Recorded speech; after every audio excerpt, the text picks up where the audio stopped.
नमस्कार मु सामुएल प्रिय दर्शक बंधु जीवंत आहार को पुनर्बार आपण मानक स्वागत करे। आसंतु प्रत्येक दिन भली आज मध्य पवित्र बाइबल आदि पुस्तक तार 8 पर्व 1 पद ठारू 22 पद पर्यंत पाठ करिबा। आजिर मूल प्रसंग ईश्वर तांको नियम को भूली जाती नाही। ए स्थान रे ए प्रकार लेखा जाए, अनंतर परमेश्वर नोहंकु व तांको सहित जहाजस्थ पशु आदि समस्त प्राणी को स्मरण करी पृथ्वी रे वायु बुहाइले, तहु जल थमिला।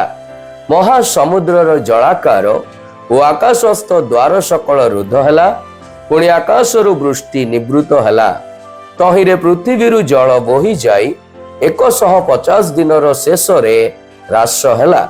एथि उतारे सप्तम मासर सप्तदश दिन रे आरारट पर्वत उपरे जहाज लागी रहिला। एही रूपे दशम मास पर्यंत जल क्रमश उणा पड़िला। सेही दशम मासर प्रथम दिन रे पर्वत गणर श्रृंग देखागला। अनंतर आउ 40 दिन उतारे नोह स्वनिर्मित जहाजर झरका फिटाई गोटाए डामरा काउ को उड़ाई देले। तहिरे पृथ्वीर जल शुष्क हेबा पर्यंत से एणे तेणे गतायत कला। पुनश्च नोह भूमि रे जलर ह्रास बुझिबा पाई गोटे काप्ता उड़ाई देले। सेतेबेले पृथ्वी जलाच्छादित थिबारु काप्ता अपना पाद रखिबार स्थान न पाई जहाजरे तांको निकटको नेउटी आसिला। तहु से हाथ बढ़ाई ताको धरी जहाज भितरे अपना निकटको आनिले।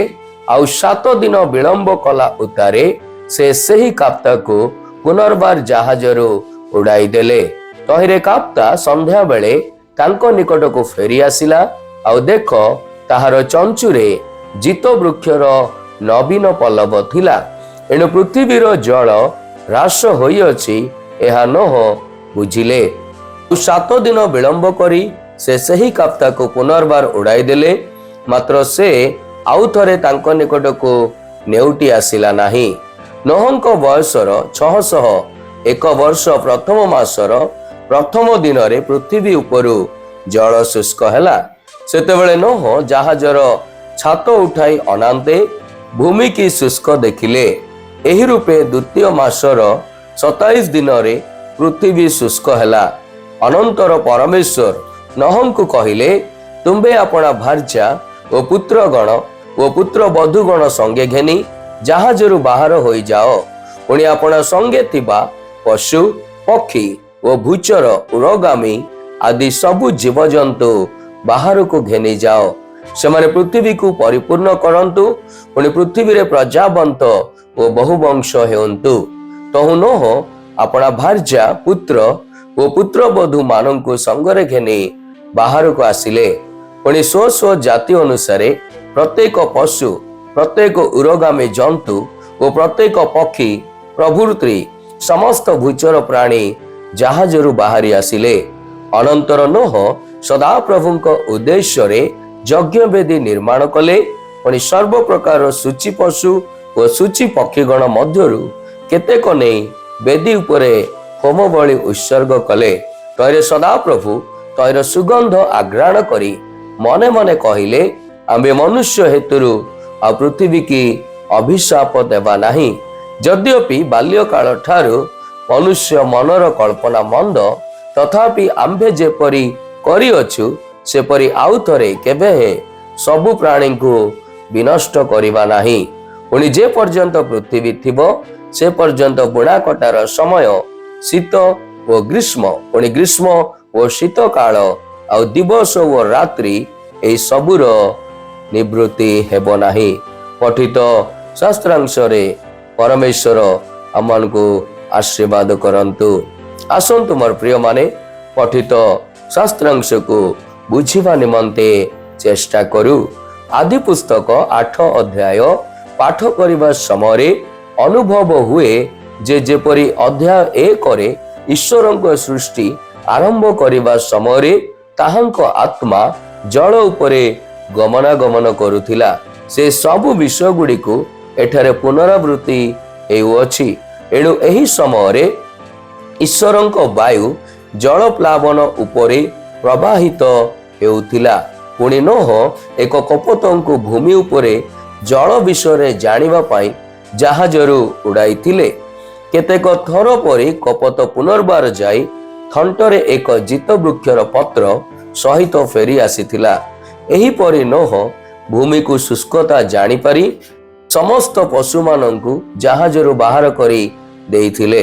ଏଣୁ ଈଶ୍ୱର ନୋହଙ୍କ ଠାରୁ ହୋମ ବଳି ଗ୍ରହଣ କରି ସେମାନଙ୍କୁ ପୁନଃ ପ୍ରଜାବନ୍ତ ଓ ବହୁବଂଶ ହେବା ପାଇଁ ଆଶୀର୍ବାଦ କଲେ।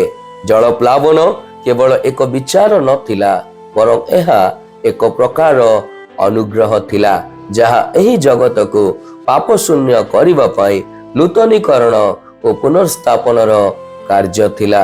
ଈଶ୍ୱର କିଏ ଅଟନ୍ତି? ଆସନ୍ତୁ ଆଜିର ଧ୍ୟାନରେ ଆମେ ଦେଖୁ। ଈଶ୍ୱର ତାଙ୍କ ଲୋକମାନଙ୍କୁ ସ୍ମରଣ କରିଥାନ୍ତି। ସେ ଜାହାଜରେ ନୋହଙ୍କୁ ମନେ ପକାଇଲେ।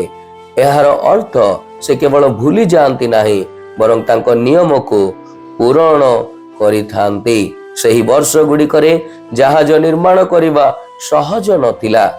ଯେପରି ନୋହ ନିର୍ମାଣ କରିଥିଲେ, ସେ ସବୁ ବିଷୟ ଈଶ୍ୱରଙ୍କ ଠାରେ ଗୁପ୍ତ ଥିଲା ଓ ସୁରକ୍ଷିତ ଭାବରେ ପରିଚାଳନା ମଧ୍ୟରେ ରହିଥିଲା। ଏଣୁ ଆମ୍ଭେ ଯେପରି ବିଶ୍ୱସ୍ତ ପ୍ରଭୁଙ୍କ ଠାରେ ଭରସା କରୁ, ପୁଣି ବିଶ୍ୱାସର ଯାତ୍ରାରେ ଦୃଢ଼ ଆଶା ରଖି ତାହାଙ୍କୁ ଅପେକ୍ଷା କରୁ। ଏହି ଶାସ୍ତ୍ରାଂଶରୁ ଈଶ୍ୱର ଆମମାନଙ୍କୁ କ'ଣ ଶିଖାନ୍ତି? ଆସନ୍ତୁ ମୋର ପ୍ରିୟମାନେ, ଆମେ ତାହା ଶିଖୁ ଏବଂ ଆପଣା ଜୀବନରେ ତାହା କାର୍ଯ୍ୟକାରୀ କରୁ। ଉପାସନା ଏକ ଉପକାର ପ୍ରାପ୍ତ ପ୍ରତିକ୍ରିୟା। ଯେଉଁମାନେ ଈଶ୍ୱରଙ୍କ ଦ୍ୱାରା ଉଦ୍ଧାର ପାଇଅଛନ୍ତି, ଯେପରି ନୋହ ଜାହାଜରୁ ବାହାରି ଆସିଲା ପରେ ଈଶ୍ୱରଙ୍କୁ ହୋମ ବଳି ପ୍ରଦାନ କଲେ, ଆମ୍ଭେ ମଧ୍ୟ ଅଯୋଗ୍ୟ ପାପୀ ସଦୃଶ ଆପଣଙ୍କୁ ସ୍ୱୀକାର କରି ଈଶ୍ୱରଙ୍କ ଉପାସନା କରିବା ଉଚିତ। ଏହି ପ୍ରକାର ଜ୍ଞାନ ପ୍ରମାଣ ଦିଏ ଯେ ଆମ୍ଭେ ଉଦ୍ଧାର ଈଶ୍ୱରଙ୍କ ଅନୁଗ୍ରହର ଦାନ ଅଟେ। ଏଥିରେ ଆମର କୃତଜ୍ଞତା ପ୍ରକାଶ ପାଇଥାଏ। ଧନ୍ୟବାଦର ଉପାସନା ଉଦ୍ଧାର ଜୀବନ ମଧ୍ୟରେ ଈଶ୍ୱରଙ୍କ ପ୍ରତି ସୁଗନ୍ଧ ନୈବେଦ୍ୟ ପରି ଗ୍ରହଣ ଯୋଗ୍ୟ ବଳି ହୋଇଥାଏ। ଈଶ୍ୱର ଆଜିର ଧ୍ୟାନରେ ଆମ ପ୍ରତ୍ୟେକଙ୍କୁ ଆଶୀର୍ବାଦ କରନ୍ତୁ। ଆସନ୍ତୁ ଆମ୍ଭେମାନେ ପ୍ରାର୍ଥନା କରିବା। ହେ ପ୍ରଭୁ, ଶକ୍ତ ଗ୍ରୀବ କିମ୍ବା ଗର୍ବ କିମ୍ବା କ୍ରୋଧ କିମ୍ବା ଅହଙ୍କାର ନ ହୋଇ ଏକ ନମ୍ରଶୀଳ ଜୀବନ ପ୍ରଦାନ କରନ୍ତୁ, ଯଦ୍ୱାରା ପ୍ରତ୍ୟେକ ସମୟରେ ତୁମର ପବିତ୍ର ବାକ୍ୟକୁ ସ୍ମରଣ କରି ଧ୍ୟାନ କରି ତୁମର ଆଜ୍ଞା ପାଳନ କରି ଏକ ଉତ୍ତମ ଜୀବନଯାପନ କରିବାରେ ଆମ୍ଭମାନଙ୍କୁ ସାହାଯ୍ୟ କରନ୍ତୁ। ପ୍ରଭୁ ଯୀଶୁଙ୍କ ନାମରେ ଏହି ପ୍ରାର୍ଥନା ମାଗିଲୁ, ଆମେନ୍।